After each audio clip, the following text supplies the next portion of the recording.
may guidelines ba, RD, ang CHED Bicol tungkol nga po sa mga commencement exercise ngayong taon? And pinapayagan ba yung full face-to-face graduation rights kahit na mainit, RD? Ah, wala tayong specific guidelines about paano ito gagawin. Pero sa ating sulat na inilabas ay sinabi natin huwag masyadong magastos ang ating mga graduation ceremonies. Sa kinakaharap nating crisis ngayon, mainam na simplehan lang natin. Ang graduation ceremony kasi is decision na yan ng ating mga higher education institutions.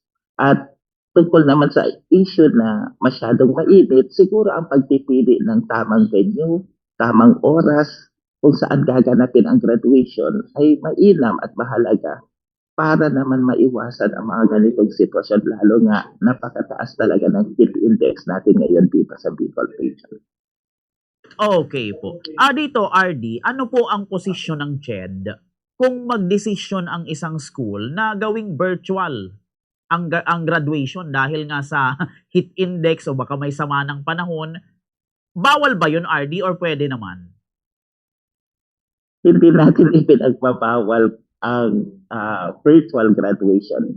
Pero kung ako ang tatanungin mo personally, kung ako ay magbibigay ng advice sa higher education institution, graduation is a very important event in the life of an individual. Ito kasi yung pagtatapos na natapos na siya ay may nakamit na, siya ay tatanggap na ng diploma at napakahalaga para sa pamilyang Pilipino ang isang diploma. So, yung saya on the part of the students and the part of the parents, huwag nating ipagkait yun sa kanila na mas mararamdaman nila pag in-person yung graduation. So if you ask me personally, I would suggest an in-person. The problem on the heat index natin, ramdam ko ako ay naging commencement speaker na, may mga schools na nag-graduate, nararamdaman ko nga po talaga ang init, lalo na tayo ay nakabarong at nakapatong pa ang ating academic gown.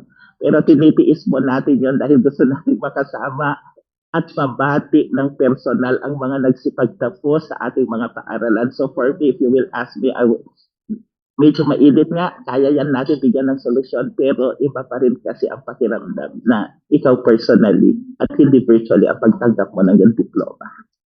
Alright, very well said, RD. Eto, RD, may sunod kong katanungan. May mga estudyante bang posibleng hindi po makagraduate on time dahil sa disruptions ng klase?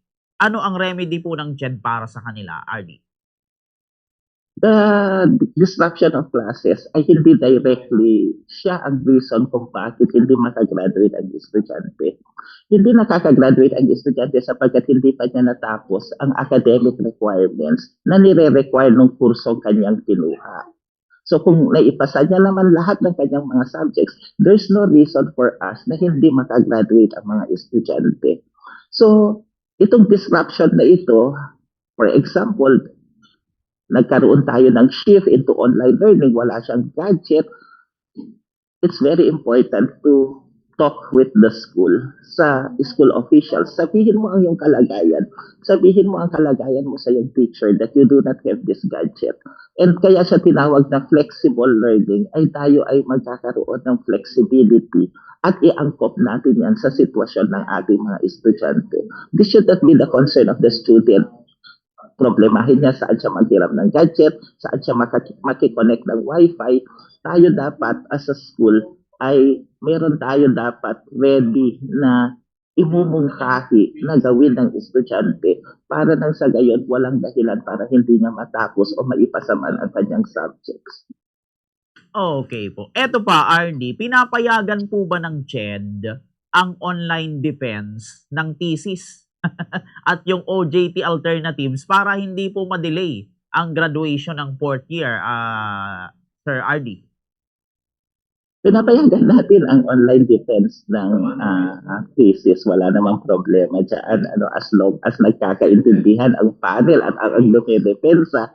So, walang kadahilanan para pagbawalan natin yan kung yun ang mainam na paraan at pinili ng paaralan para sa pagpapatupad ng depensa ng kanilang ng mga thesis o dissertation ng kanilang mga estudyante. Okay po. Ito mga remaining question na lang, RD. Bukod sa init ng panahon, typhoon prone, ng Bicol, may special policy na po ba ang CHED Region 5, RD, para sa academic calendar adjustment tuwing may kalamidad? RD. Tayo, bago ang-start ng school year ay nagpapasubmit tayo ng school calendar. Mabuti sinabi mo yan dahil ngayon, as they submit the school calendar of the institution, gusto kong i-attach na rin doon nila ang kanilang learning continuity plan during times of calamity such as flood, typhoon, at sa mga panahong napakataas ng antas ng init or heat index. So katulad ngayon, when our schools are implementing flexible learning, meron kaming chinek na learning continuity plan nila. So in times of disruption of classes brought about by calamities, be it man-made or natural and other environmental phenomenon, nakahanda ang ating mga eskwelahan. I-revisit lang nila ang kanilang learning continuity plan at ang kanilang flexible learning plan. Yun na ang kanilang i-implement. So, tayo ay may plano at ang mga schools natin ay handa sa mga panahon ng kalamidad.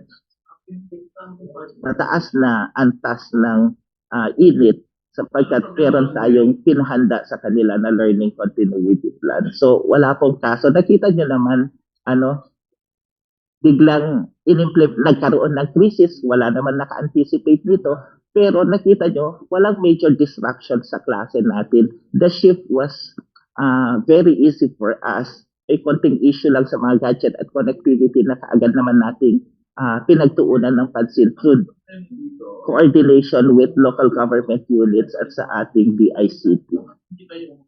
Okay po, iyon. So ito, RD, bago tayo magtapos, siguro ano na lang, RD, ang mensahe nyo sa mga magulang, lalo na nag-aalala kung sulit ba ang tuition nila.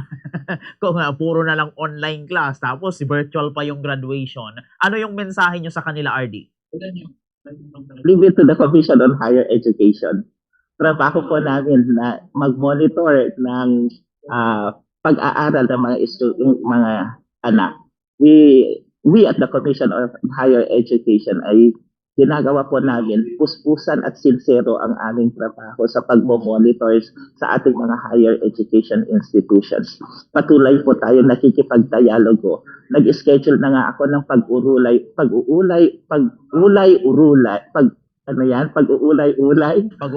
or a dialogue with our higher education institutions so that we will be able to cascade to them how we can go through this new mode of delivery sa pag-aaral ng ating mga estudyante. Kami po ay patuloy na nakikipag-usap. Sinurvey po namin ang inyong mga anak. Inalam po namin ang kanilang gusto sa pagpapatupad ng flexible learning. Nag-survey din po kami sa ating mga schools. Nakabatay po sa mga datos ang ating ipinapatupad at ginagawa sa higher education institutions. We are moving and deciding based on data, based on evidence, based on consultation. Hindi po ang mga ipinapatupad namin ay hindi po tumingala kami sa langit at bigla na lang namin itong in-implement. Ito po ay nakabatay sa solidong mga datos na aming kinuha po mula sa inyong mga anak at sa mga school officials. Tayo po ay may mga supervisors sa Commission on Higher Education na siya po ang naglilipot sa lahat ng paaralan to see to it na mayroong connectivity, may learning continuity plan, mayroong flexible learning plan ang ating mga schools na ipinapatupad. So, yung agam-agam as far as the quality of education that your children are receiving, ina-assure po ng CHED na kami po ay nagtatrabaho at ginagawa po namin ang lahat to ensure na yung deserve ng inyong mga anak na dekalidad na edukasyon ay naibibigay sa kanila. Because if we do not provide them quality education, ang end effect nito is that we will not be producing empowered individuals na makakatulong sa Bicol, na makakatulong sa pamilya niyo at makakatulong sa bansa. So, malaking responsibilidad ito pero through cooperation and collaboration ay kaya-kaya po natin at bigyan ito ng solusyon.